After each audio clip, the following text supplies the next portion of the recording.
Whittier, Mr. Franklin back. Today I'm joined by Ms. Chamberlain and Ms. Vital. So we're super excited. So first we're going to do our pledges. Usually the screen sharing of this goes fantastic. Let's see if it goes fantastic this time. Let's see. Can you guys see these now?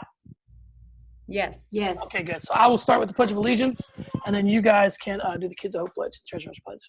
Okay, the Pledge of Allegiance. I pledge allegiance to the flag of the United States of America and to the republic for which it stands, one nation, under God, indivisible, with liberty and justice for all. And I am a kid at Hope. I am talented, smart, and capable of success. I have dreams for the future, and I will climb to reach those goals and dreams every day, no exceptions. And as an adult and a treasure hunter, I am committed to search for all the talents, skills, and intelligence that exists in all children and youth. I believe that all children are capable of success, no exceptions. Awesome. Fantastic job. Okay, so let's start with the first question, which is, and we'll start with Ms. Vital. The quarantine, it's what's on everybody's mind. So all I want to know is, how are you feeling? How's the quarantine treating you? And what is the first thing that you want to do as soon as it's lifted, which it's pretty much going to be lifted soon. So what's the first thing you want to do?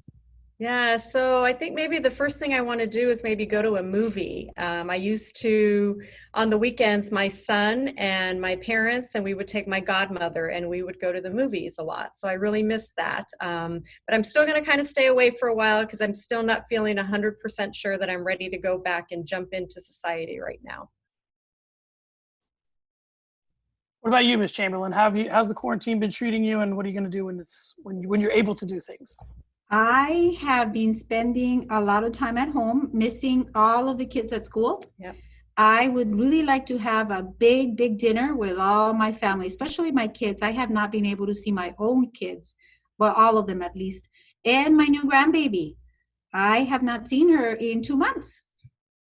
Pictures, that is not the same, Yeah. I want to hug her and hold her. Yep, hold her. So hopefully we can do that soon. That sounds super exciting. So typically this is the part where I ask teachers what their class is up to this week. But I'll just ask you guys what you guys are up to this week. We'll start with Ms. Chamberlain. How are you guys? I mean, obviously there's plenty to do. So how have you guys been keeping busy during distance learning? We have been doing a lot of Zooming, just like some of you are doing with your teachers. We have been too, but today for the first time, I came back to Whittier. So right now you see us at Whittier. So we're very excited, and I think I'm missing all of you more because I got to see some of the things that, on the walls and some of the classrooms with no kids. And so, yes, but it was nice being back at Whittier today. And I saw Mr. Franklin earlier today.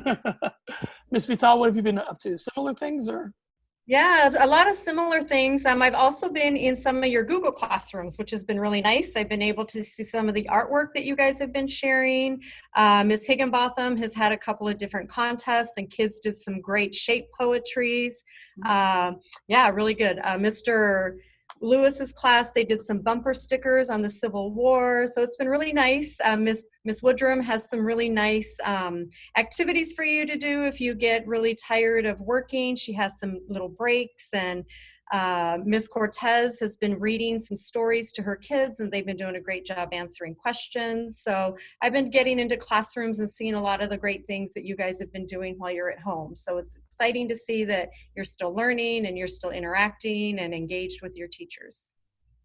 Okay, so this next question I'm going to ask, I'm going to just tell you out front, it's totally unfair, and I apologize for it being unfair, but I'm going to take one answer off the table, which is the answer that everyone wants to give. You're there now in school. Typically when I talk to teachers, they're not in school. So I'm going to ask you guys, what do you miss most about campus? And you can't say the kids, because everyone would say the kids.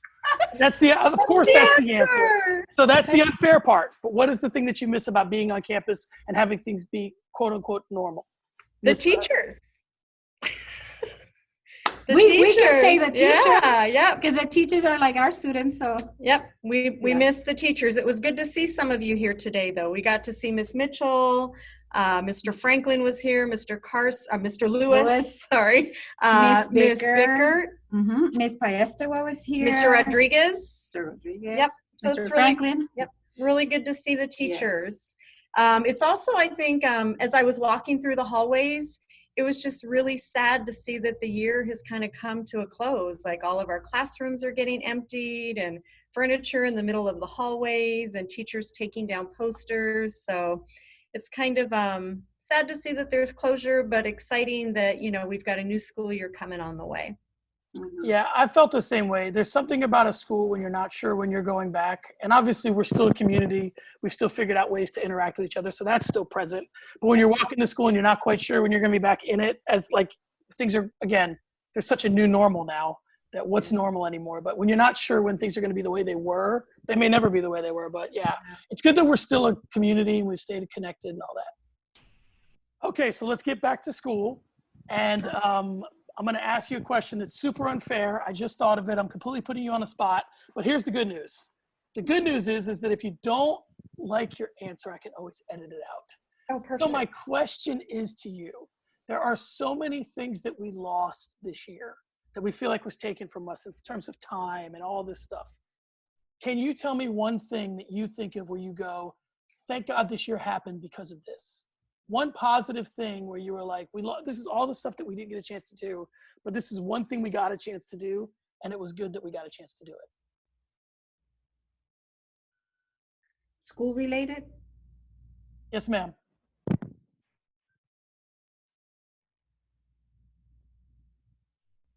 So I think for me, my thing would be that I had the opportunity to come to Whittier. I was new to Whittier this year, and being able to come here and interact with the students and the staff was a really special treat for me. And I felt like I was, invited into the community, and I was able to embrace the community and feel a part of the Whittier family. So that would have been one thing for me. Ms. Chamberlain? For me, I think it's every year brings a different opportunity, because every year we get to work with mainly with new teachers. And so every year it's new faces, right? It's like teachers get new students, we get new teachers. And so every year is just my new teachers think they're learning from me, but really at the end of the day, I'm learning from them. And then I can use what I learn every year to then teach the others that are coming. But every year just brings so many new opportunities, and I just get excited. I know I get to work with new teachers next year, and I just get very excited to do that, because I get to use what I learned from you, from this year's teachers, to teach next year's teachers. So every year is the same. Yeah, I agree. The kiddos. I'm so glad we just had the time. I mean, anytime that, this generation of kids has a little bit of perseverance that they're able to show and have a little bit of, like we learned some technology pieces that we probably wouldn't have learned otherwise. We got a lot of, experience with that. And just the kids, you hate to have disasters and tragedies in life, but every generation comes out of them better than they went into them. So I'm happy for that. Okay. Yeah. So on a note there, I was talking to one of my peers the other day, and she had shared that the children who are of like probably 21-ish to probably 28, 30, now that this is now their second major event, because they were alive and like probably aware of 9/11 and now COVID-19. So it was just interesting, because I never thought of that. And so when we were talking about it the other day, I went to my son, because my son's 22, and he falls in that kind of age bracket. And I was like, hey, so do you remember any of that? And how do you feel now that, now here's this other thing that's going to impact your life? And so it was a good conversation. We got to talk for a little bit about it.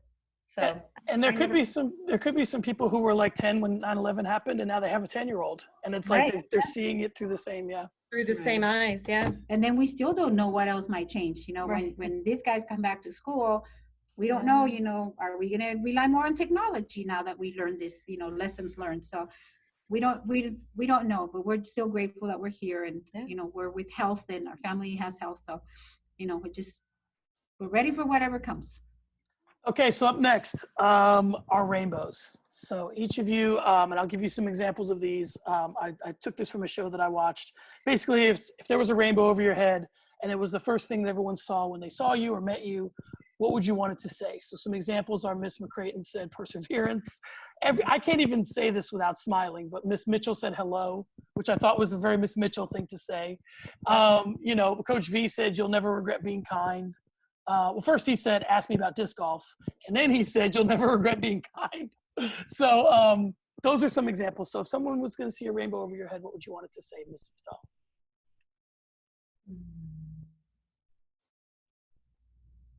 Never give up. That's a good one. I like that. Ms. Chamberlain. Growing up, I grew up in a Spanish-speaking household, and my parents always said, "Si se puede." Yes, and so yes, we can. So yes, you can. I like that. And lastly, yeah, or si se puede if you want to do it bilingual. and lastly, each of you just can have a message to give to the kids. Your message for the kids.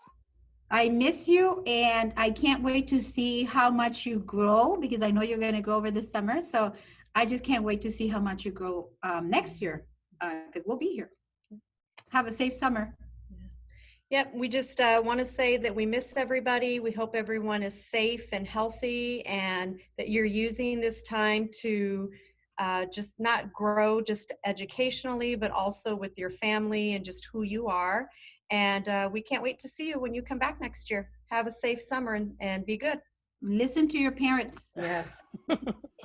Okay, so we'll get going. But lastly, I just want to say to the both of you, I want to thank you so much for everything that you put into our school, and just to me in particular, just knowing the right ways, and you know, always making you know, development professionally available, and just knowing the right things to say, and taking the time, and being intentional with the way that you interacted with the teachers. And obviously I can only speak for myself, but I grew so much as a teacher just from interacting with the two of you, and I appreciate that so much. So that's my message for the two of you. And with that, we will end the announcements for today. I'd like to thank Ms. Chamberlain and Ms. Vital, and we will see you guys tomorrow with Ms. Davis. Have a great day. Bye. Bye. Thank you. Thank you, Mr. Frank.